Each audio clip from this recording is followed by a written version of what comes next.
welcome to this very special edition where we are decoding what came out of Reliance AGM.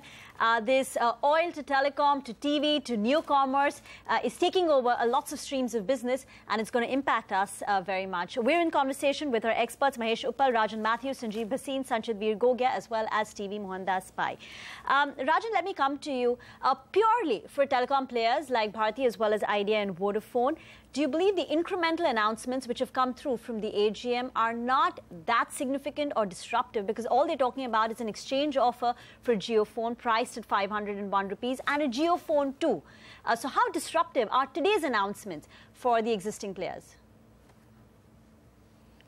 So I don't believe that any of the announcements are hugely disruptive. I think the worst of the impact of Jio's entry into the industry is kind of past. I think we'll probably see another quarter or so before the rates subsidize and stabilize. I think very clearly what Mr. Ambani has signaled is that, look, he's on to the next frontier, which is basically aggregating all of the content and the value-added services and making sure that he can leverage the retail part of the business and the entertainment part of the business, increase the average revenue that is paid by a customer, and be able to enhance the revenue stream. Because obviously when you're pivoting to a telecom high-tech type of a industry, the subscription model is absolutely critical. And I think he's very clearly signaled that. So I think the operators probably are heaving a bit of a sigh of relief and saying, look, the attention seems to have diverted itself to maybe DTH and the other areas.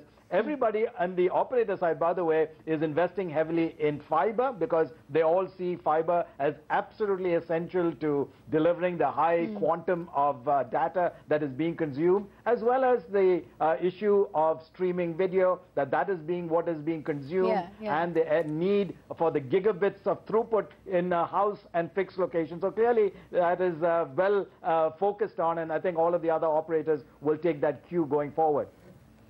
That's an important point, Rajan. Telecoms definitely need to heave a sigh of relief. But very quickly, tell me about the data wars that you're expecting. Are you expecting to see data wars across the board? I think one of the things that we have to be very much aware of is the power of partnerships. What we've seen in all kinds of markets elsewhere, when these major types of power aggregations come into play, competitors look to mimic what is being offered and to stay competitive very quickly by aggregating similar types of services through partnerships. So I'll be very surprised if Amazon, and I know that Amazon is already talking to Airtel, for example, and so I would not be surprised if Walmart would not be talking to somebody else to make sure that they have access to a network of a similar scope and scale. So I think those types of partnerships will be the new impetus, and so we'll see consolidation at that side. But Rajan, a data war is likely. A data war is likely then? I don't see a data war. I think we've really hit the bottom of the heap at 10 to 15 rupees per gigabit, where you're getting such a ton of information. People are really not utilizing it. And so, operators are making something on the breakage. So I don't think that's where the game is anymore. Affordability is there. Now customers are saying, give me quality. Allow us to invest in the network. So I think that's going to be the new focus in terms of the customer experience. I think customers are saying, look, we can eat as much as we want now at these prices. Give us quality. Okay. Sanchit, at least when we talk about telecom, you would say that the policy was favorable for Reliance Jio. For instance, the interconnect usage charges were cut, which made it a lot easier for Reliance Jio. What about in the retail or in this new commerce space? Walmart is still struggling to appease all its traders. Will it get easier for Reliance Jio? Yeah, that's the inherent advantage I think the Reliance already has on the ground. It works with a lot of these trader bodies. It has a great understanding of how the government functions. And that's clearly been a sore point in the entire journey for, let's say, a Walmart, which has suffered in the past with its Bharti partnership as well. And let's not forget, look at any AGM that happens at Reliance. There's a huge emotional connect that Reliance as a brand has with India and its stakeholders, which is really going to work in its favor. And I think that's something that is not replaceable. What you can replace is technology. What you can get in these new funds. What you cannot replace is the emotional connect that the brand has with its stakeholders. And, on the back of that, if you see, the fact is it's the tier 3, tier 4 towns, which have been the hardest one for, let's say, Amazon and Flipkart to enter. And that is where the key strength lies really for Reliance.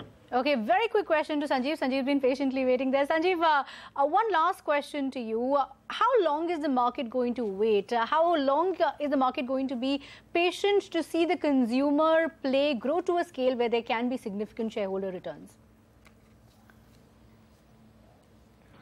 Well, that is actually the game plan of Reliance. They think 5 years ahead. 5 years back, their whole gamut of expansion was in technology, was in laying this fiber and on the oil front. And now, data is the new gold. So if they're talking of the next 5 years, you have to just be a patient and a quiet investor and let them deliver. If you remember last 1.5 years when they launched Jio, the ideal word was disruption. And that is what it has been. But as a surprise, in the last 2 quarters, EBITDA positive has turned out to be Jio. And now the capex of energy is over, so that will be another upgrade on the return on equity. And I think going forward, the first thing would be the milestone of $100 billion. But given the game plan and given the reach, I think you would go places. Reliance would definitely, over a period of time, take over TCS and become the numero uno on market cap going ahead. I just want to throw some numbers on the broadband business. They're talking about achieving 50 million households by way of broadband. Currently, the market is only 18 million. So, they're looking to expand it and capture it. So, I'm guessing the pricing is going to be very aggressive. So, 50 million target, and the current market is only 18 million. Is definitely going to happen in that case. All right. On that note, we'll have to wrap up. Thank you from Reema and me. Thank you so much for watching this show. Stay tuned to CNBC TV 18. Lots more news and updates will be lined up on the other side of this very short commercial break.